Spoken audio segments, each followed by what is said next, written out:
Hello दोस्तों, नमस्कार। आप सभी का स्वागत है हमारे इस यूट्यूब चैनल पर। दोस्तों, आज के इस वीडियो के अंदर बताने वाले हैं कि अगर आप डी फार्मा कर चुके हैं या बी फार्मा कर चुके हैं, उसके बाद में आपको फार्मासिस्ट का रजिस्ट्रेशन कराना पड़ता है। तो उसमें आपको रजिस्ट्रेशन कराने से पहले आपके पास कौन कौन से डॉक्यूमेंट होना अनिवार्य है, वो आपको मैं बताने वाला हूँ। जैसा कि आप लोगों को पता है कि यहाँ पर मैं डी फार्मा कर चुका हूँ 2022 में, तो उसका मैंने रजिस्ट्रेशन कराया था। तो उसकी यहाँ पर पीडीएफ है, जो कि मैं आपको एक एक चीज़ दिखाऊंगा कि यहाँ पर किस कॉलम में मैंने कौन सा कागज़ यहाँ पर अपलोड किया था। व्यू करके इसको मैं दिखाऊंगा, जिससे आपको पता चल जाएगा कि किस कॉलम में कौन सा सर्टिफिकेट कंप्लीट यानी कि किया गया है, फिल किया गया है। जैसे कि यहाँ पर एफिडेविट में दिखाएंगे आपको कैसा एफिडेविट होता है, लास्ट डिग्री कौन सी होती है, कॉलेज अप्रूवल लेटर क्या होता है, सब कुछ आपको दिखाएंगे। तो यहाँ पर जैसे ही आपका डी फार्मा कम्प्लीट होगा या बी फार्मा कम्प्लीट होगा, उसके बाद में आपको ट्रेनिंग करनी पड़ती है। आपके जो भी सरकारी यानी कि अस्पताल होता है, सीएससी सेंटर, वहाँ से आपका ट्रेनिंग सर्टिफिकेट कंप्लीट होने के बाद आपको फार्मासिस्ट का रजिस्ट्रेशन कराना पड़ता है, जो कि उत्तर प्रदेश फार्मेसी काउंसिल वाली वेबसाइट पे आपको करना होता है। प्रोसेस सेम ही रहता है, जैसे कि चाहे आप डी फार्मा किया हो या बी फार्मा किया हो, आप दोनों लोग यानी कि एक ही वेबसाइट से आपको रजिस्ट्रेशन करना होता है और डॉक्यूमेंट भी आपके लगभग सेम रहते हैं। तो मैं आपको दिखाने वाला हूँ कि कौन कौन से डॉक्यूमेंट लगते हैं। तो यहाँ पर जैसे कि मैं पीडीएफ को ऊपर करता हूँ और यहाँ पर सबसे मैं ऊपर पहले दिखा देता हूँ। यहाँ पर मेरी ये बिल्कुल फुल पीडीएफ है, इसमें एक एक चीज़ आपको दी गई है। तो मैं यहाँ पर जो भी मेन चीज़ें हैं वो आपको दिखाऊंगा, क्योंकि जो बाकी जो चीज़ें फिल की गई हैं इससे आपको कोई मतलब नहीं है। मैं यहाँ पर नीचे जाता हूँ, जहाँ से सर्टिफिकेट का काम है, यहाँ से आपका काम आने वाला है। एक आपके पास पासपोर्ट साइज फ़ोटो होनी चाहिए और एक सिग्नेचर होना चाहिए कागज़ पे करके आपको फ़ोटो अपलोड करनी पड़ेगी। उसका कितना साइज़ रहेगा मैं आपको यानी कि स्क्रीन पर साइड में आपको दिख रहा होगा कितना किसका साइज़ रहना चाहिए उस पीडीएफ का, वो आपको करके रख लेना है। या आप साइबर कैफ़े पे करवाएंगे तो वहाँ पर वो खुद कर लेगा। उसके बाद आपके पास एक ईमेल आईडी होनी चाहिए। देन उसके बाद नीचे आएंगे, नीचे आने के बाद यहाँ पर लिखा हुआ है हाई स्कूल मार्कशीट और नीचे भी लिखा हुआ हाई स्कूल सर्टिफिकेट। इन दोनों में ही आपको हाई स्कूल की मार्कशीट अपलोड करनी है। जैसे कि मैं यहाँ पर व्यू करके दिखा देता हूँ। फर्स्ट वाले पे व्यू पे क्लिक करूँगा, फर्स्ट वाले व्यू पे क्लिक किया तो यहाँ पर मेरी हाई स्कूल की मार्कशीट आ चुकी है। उसके बाद मैं यहाँ पर बैक करूँगा। बैक करने के बाद यहाँ पर मैं जो ये यानी कि हाई स्कूल का जो भी लिखा हुआ है सर्टिफिकेट, इसमें भी इसको व्यू करूँगा तो यहाँ पर सेम चीज़ अपलोड की गई है, यानी कि हाई स्कूल की मार्कशीट ही अपलोड की गई है। तो इसमें आपको टेंशन नहीं लेना है कि आपको यहाँ पर कोई अदर चीज़ अपलोड करनी है। अदर चीज़ कुछ भी अपलोड नहीं करनी है। इसी तरह से आपका जो नीचे का ऑप्शन है इंटरमीडिएट मार्कशीट और इंटरमीडिएट सर्टिफिकेट, इन दोनों में ही इंटर की मार्कशीट अपलोड करनी है।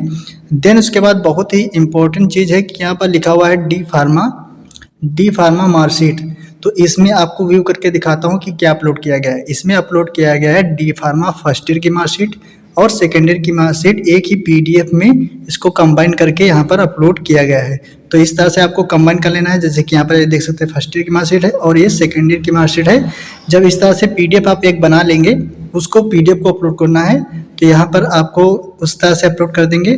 उसके बाद नीचे के ऑप्शन दिख रहा है, मैं आपको दिखाता हूँ, डी फार्मा सर्टिफिकेट, यानी कि इसका मतलब ये होता है कि मैं आपको व्यू करके दिखाता हूँ। इसमें दो तरह के पहले मिलते थे, अभी के टाइम में क्या हो चुका है कि आपका प्रोविजनल पहले ही मिल जाता है, क्योंकि जो आपका डिप्लोमा सर्टिफिकेट आता है वो काफ़ी टाइम बाद आता है, उसमें काफ़ी टाइम लग जाता है।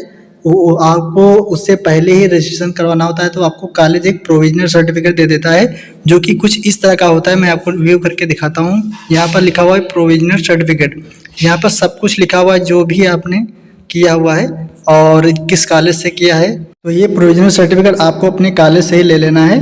और आपका जो डिप्लोमा सर्टिफिकेट आएगा वो काफ़ी टाइम के बाद आता है, जो कि आपके कॉलेज में आता है, आपको कॉलेज ले जाने पड़ता है।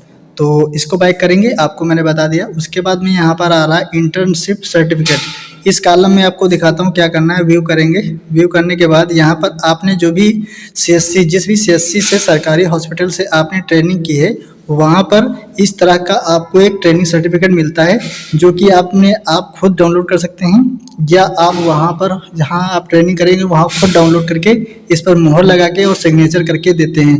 अगर आपको ट्रेनिंग सर्टिफिकेट खुद से डाउनलोड करना है तो आप आई बटन में उस वीडियो को देख सकते हैं। मैंने उसमें बताया हुआ है कि आपको यहाँ पर ट्रेनिंग सर्टिफिकेट कैसे डाउनलोड करना है, ये आपको उस वीडियो की लिंक डिस्क्रिप्शन में मिल जाएगी। उसके बाद में इसको बैक करेंगे। देन उसके बाद में यहाँ पर आपको नीचे आना है। नीचे आने के बाद यहाँ पर एक कॉलम है रेसिडेंस सर्टिफिकेट, इस पे व्यू करेंगे। रेजिडेंस सर्टिफिकेट इसका मतलब होता है मान्य पहचान प्रमाण पत्र की स्कैन हुई आधार कार्ड, वोटर आईडी, निवास प्रमाण पत्र, इन तीनों में से एक चीज़ आपको अपलोड करनी है। तो मैं यहाँ पर व्यू पे क्लिक करूँगा और आपको दिखाने वाला हूँ कि मैंने क्या यहाँ पर अपलोड किया हुआ है। तो यहाँ पर देख सकते हैं मैंने अपना आधार कार्ड अपलोड किया हुआ है। तो इसी तरह से आपको आधार कार्ड का फ्रंट और बैक का एक पीडीएफ बना लेना है, जो कि आपको अपलोड कर देना है। उसके बाद में आपका आता है ऑप्शन एफिडेविट। एफिडेविट वाले ऑप्शन पे व्यू पे क्लिक करूंगा और इस पे व्यू पे क्लिक करने के बाद आपको अपनी तहसील से 100 रुपये का एफिडेविट बनवा लेना है, जिसमें आप किसी दलाल से मिलकर उसको बनवा सकते हैं। 100-200 रुपये उसको दे देना, जिससे आपका एफिडेविट है वो 2-3 दिन में बन जाता है, 1 हफ्ते मैक्सिमम लगता है। जब आप पैसा खर्चा ज़्यादा कर देंगे तो आपका हो सकता है 1 ही 2 दिन में बन जाए। उसके बाद में इसको बैक करेंगे और बैक करने से पहले मैं आपको दिखा देता हूँ कि एफिडेविट आपका होता कैसा है। जैसे कि ई स्टाम्प लिखा हुआ है और गवर्नमेंट ऑफ उत्तर प्रदेश लिखा हुआ है। नीचे जाएंगे तो यहाँ पर सारी चीज़ें लिखी हुई हैं जो कि तहसील में होती हैं। सारी चीज़ें, आपका नाम, आपके पिता नाम, किस कॉलेज से किया, कितने दिन का किया, सब कुछ आपका इसमें बायोडाटा होता है। तो इस तरह से आपका एफिडेविट होता है। देन उसके बाद बैक करेंगे। उसके बाद ऑप्शन है आपका लास्ट डिग्री। तो लास्ट डिग्री में व्यू करेंगे और देखेंगे कि लास्ट डिग्री में क्या अपलोड किया गया है। लास्ट डिग्री आपकी जैसे कि इस पर व्यू पे क्लिक करूंगा और लास्ट डिग्री में यहाँ पर आपकी फाइनल ईयर की मार्कशीट होगी। जो भी आप डी फार्मा किया है या बी फार्मा किया है तो उसकी लास्ट ईयर की मार्कशीट अपलोड होगी। देन उसके बाद में यहाँ पर college approval letter. College approval letter में आपको क्या अपलोड करना मैं आपको बता देता हूँ। कॉलेज अप्रूवल लेटर, इसमें आपको व्यू करके दिखाता हूँ। इस पे व्यू पे जैसे क्लिक करूंगा देन उसके बाद कुछ इस तरह का इंटरफेस आएगा। यहाँ पे लिखा हुआ अपेंडिक्स ई। तो आपको अपेंडिक्स ई करके कॉलेज से 3 कागज़ मिलते हैं, जो कि आपका एक कॉलेज में रहता है और आपका एक हॉस्पिटल ट्रेनिंग सर्टिफिकेट पे चला जाता है। देन उसके बाद एक आपका बचता है जो कि आपका खुद का रजिस्ट्रेशन करने के लिए होता है फार्मासिस्ट का। तो यहाँ पर अपेंडिक्स ई अपलोड कर देना है उसका पीडीएफ बना करके। तो जैसे आप पीडीएफ बना करके अपलोड करेंगे और इसमें आपका ध्यान रखना चाहिए कोई भी चीज़ गलत नहीं होना चाहिए। और ये अपेंडिक्स ई जो होता है वो आपका हॉस्पिटल जहां आप ट्रेनिंग करेंगे वहां पर ये सारी चीज़ें फिल की जाती हैं। जो भी आप 90 डेज़ की ट्रेनिंग करते हैं उसमें डेट जो भी मेंशन की जाती है वो डेट आप देख लेना अच्छे से। डेट वही सेम पड़ी होनी चाहिए, कुछ भी गलत नहीं होना चाहिए, क्योंकि गलत होता है तो आपका क्यूरी आ जाता है। अगर आपको कोई भी क्यूरी आ गई है तो आप ऊपर वीडियो दिया गया है या डिस्क्रिप्शन में दिया गया है, देख सकते हैं कि क्यूरी को कैसे सॉल्व करते हैं। या आपको रिन्यूअल करना है उस पर भी वीडियो बनाया है, देख सकते हैं डिस्क्रिप्शन में। और आपका कई चीज़ें होती हैं जो कि मैंने वीडियो बनाई हैं। तो आप मेरे चैनल को सब्सक्राइब कर लीजिए, जिससे आपको नेक्स्ट वीडियो आता रहेगा, आप देख लेना कि कैसे क्या करते हैं। तो इस तरह से सारी चीज़ें आपको मैंने बता दी हैं। बाकी मैं एक स्क्रीनशॉट लगा दूंगा जिसमें आप यानी कि शॉर्ट में देख सकते हैं क्या क्या चीज़ें लगती हैं। जैसे कि मैं उत्तर प्रदेश फार्मेसी काउंसिल वाली एक पीडीएफ दिखा देता हूं। तो यहाँ पर इस पीडीएफ को देख सकते हैं, आप मेरे व्हाट्सएप पे मैसेज करिएगा, मैं आपको ये पीडीएफ दे दूंगा। यहाँ पर सारी चीज़ें दी गई हैं कि आपको क्या क्या चीज़ें लगेंगी। यहाँ पर आपका A to Z सारी चीज़ें दी गई हैं। यहाँ पर मैं आपको मेन चीज़ें दिखा देता हूँ। जैसे कि यहाँ पर जैसे ही आप दस्तावेज पे आएंगे और दस्तावेज पे आने के बाद यहाँ पर आप देख सकते हैं जैसे कि मैंने पहले ही फ़ोटो बताया था, तो फोटो का साइज 120 से 350 KB होना चाहिए और हस्ताक्षर का साइज होना चाहिए। जो भी जो आप फोटो बनाएंगे वो 50 से 120 KB होना चाहिए। उसके बाद में सारी चीज़ें आपको नीचे जो दी गई हैं वो आपको कर लेना है।